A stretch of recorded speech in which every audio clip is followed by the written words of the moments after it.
नमस्कार मित्रों, मैं पीए निरपरा कृष्णा स्कूल से।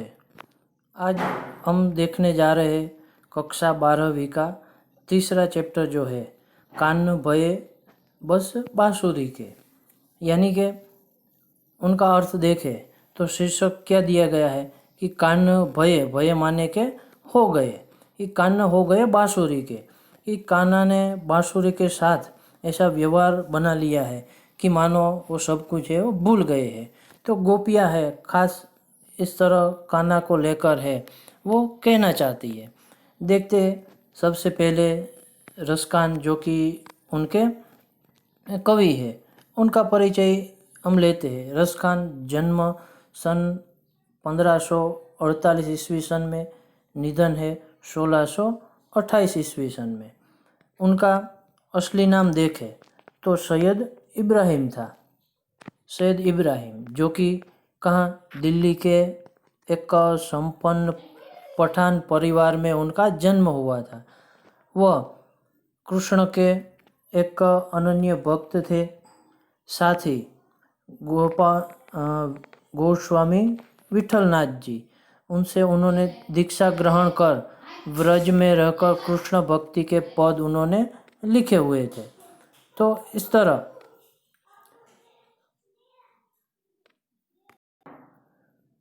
इस तरह इन्होंने मुस्लिम होकर भी, कि देखते हैं कि यहाँ जैसे दिया गया है कि वो एक मुस्लिम थे, फिर भी है उन्होंने इस तरह की कृष्ण भक्ति की कि जो एक सराहनीय बात है, ये एक प्रशंसनीय बाबत है। कि इसी तरह उनकी कविता में देखें तो कृष्ण के प्रति उनकी रूप माधुरी है, व्रज महिमा है, राधा कृष्ण की प्रेम लीलाओं का वर्णन है, वो सब कुछ उनकी कविताओं में मिलता है।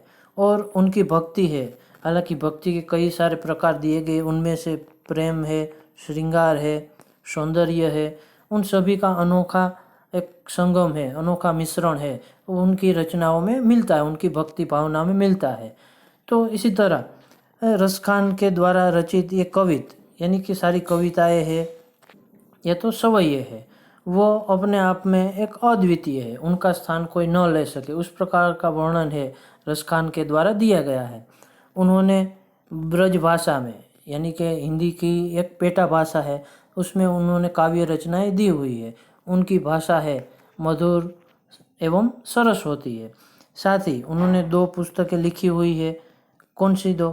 तो सुजान रसखान नामक और प्रेम वाटिका, उस नाम से उन्होंने 2 पुस्तकें भी लिखी हुई है। अब देखें तो यहाँ पर है उनके द्वारा 2 इस प्रकार के कवित कहे, ये तो सवैये कहे वो दिए गए हैं, जिनमें क्या मुख्य बातें बताई गई है कि यहाँ प्रस्तुत प्रथम कवित में सदैव कृष्ण के पास रहने वाली बांसुरी से गोपियाँ ईर्ष्या करती है और सोतिया डांस से पीड़ित गोपियाँ अब व्रज में रहना नहीं चाहती, क्योंकि उनका स्थान अब बांसुरी ने ले लिया है। तो क्या मुख्य बात बताई गई है कि बांसुरी को लेकर गोपी है उसे ईर्ष्या होती है, और एक सोतियादा यानी कि एक दूसरी पत्नी के रूप में मानो बांसुरी को कृष्ण ने अपना लिया है, और इनके पीड़ा के कारण है वो गोपी को अब व्रज में रहना उचित नहीं लगता, मानो उसे लग रहा है कि उनका स्थान बांसुरी ने ले लिया। तो इस प्रकार की ईर्ष्या के द्वारा उन्होंने यानी कि रसखान ने है ये पूरा सवैया यहाँ पर दिया गया है। देखते शब्द के साथ हम क्या कहा गया है कि कान भये बस बांसुरी के, जैसे कि हमने शीर्षक में अभी देखा था, कान भये बांसुरी के, भये यानी के हो गए, होना, कान्हा है वो बांसुरी के हो गए हैं।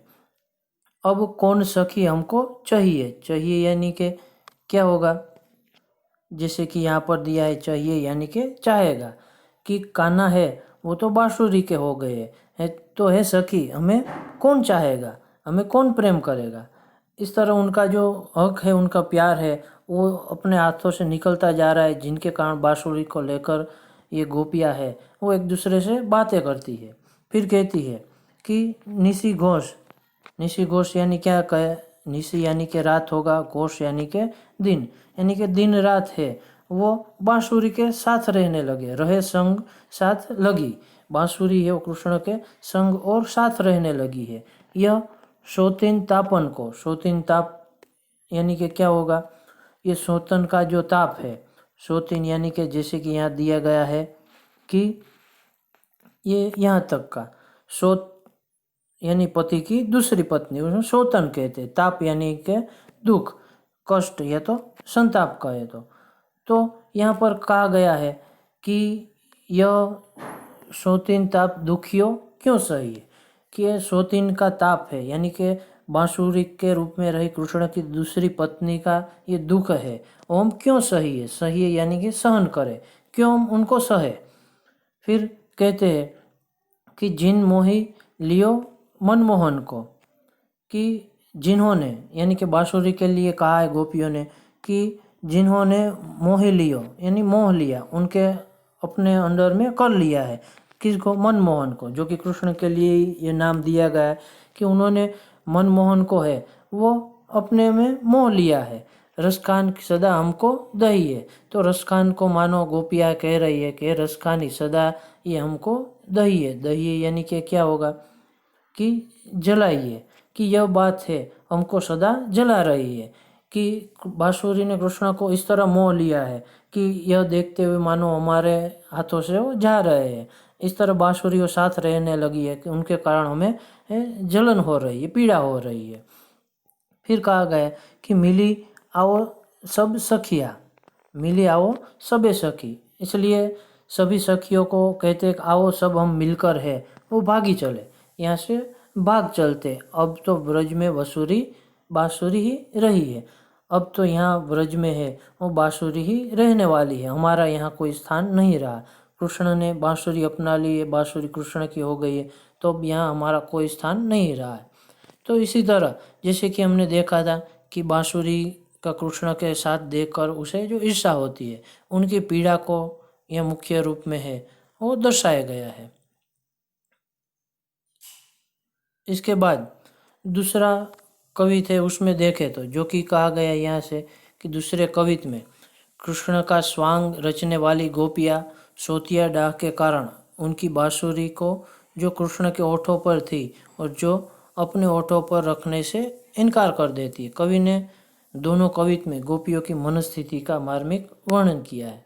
तो दोनों स्थिति में देखें तो गोपियाँ कृष्ण की इस प्रकार की बांसुरी के साथ लगाव को देखकर जो उनकी स्थिति है उनके बारे में यह वर्णन है किया गया है।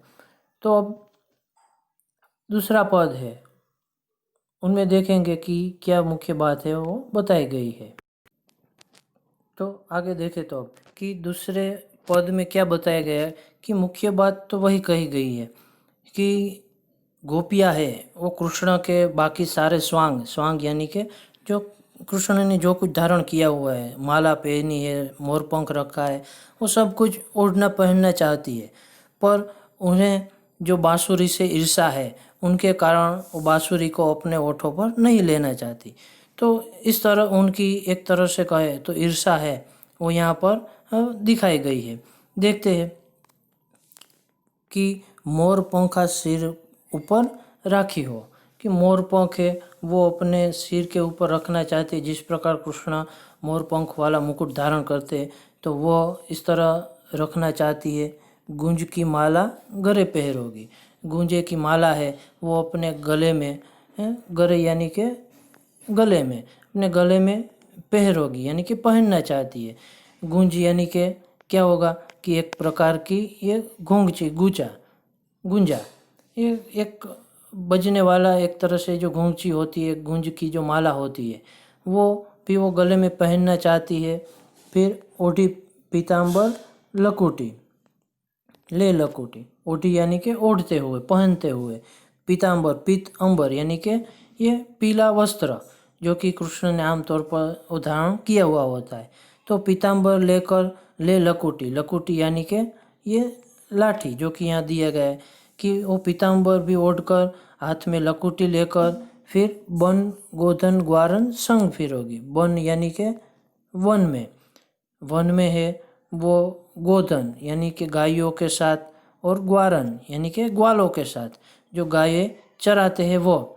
जैसा कि यहाँ पर उनका अर्थ है वो दिया है, ग्वारन सॉन्ग यानी कि ग्वालों के साथ फिरोगी यानी कि घूमेगी।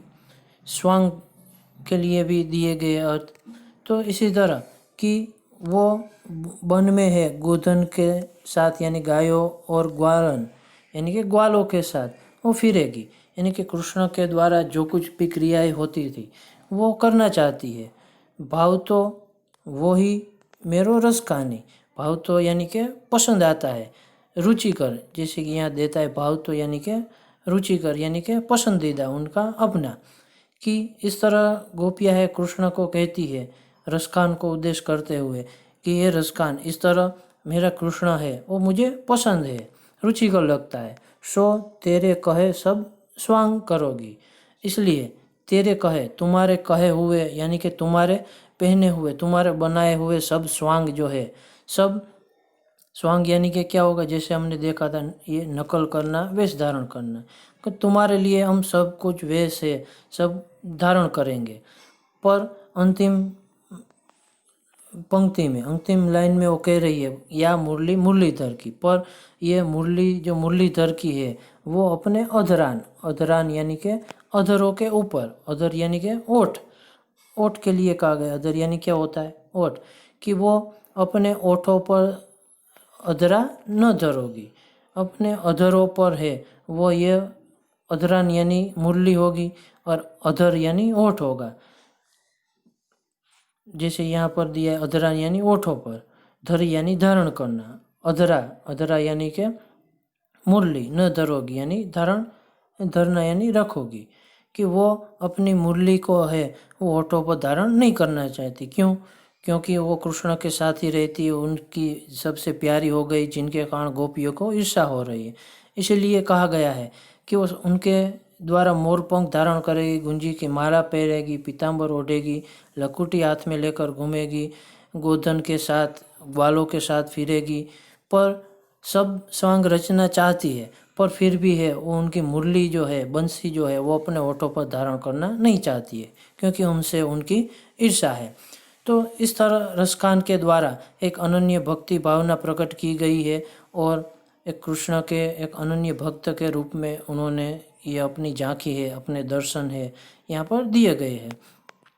तो यह सब आप ध्यानपूर्वक सारे शब्दों को देख लीजिएगा और शब्द से उनको पढ़कर है इनका अर्थ समझकर फिर स्वाध्याय में दिए गए ये जो सारे प्रश्न है वो भी अपने आप है वो सोल्व कीजिएगा, ताकि कितना समझ में आया है, क्या बाकी रह गया है, वो भी यदि कुछ प्रश्न रहता है तो फिर जब अब मिलेंगे तब उन सारे प्रश्नों का हल करेंगे।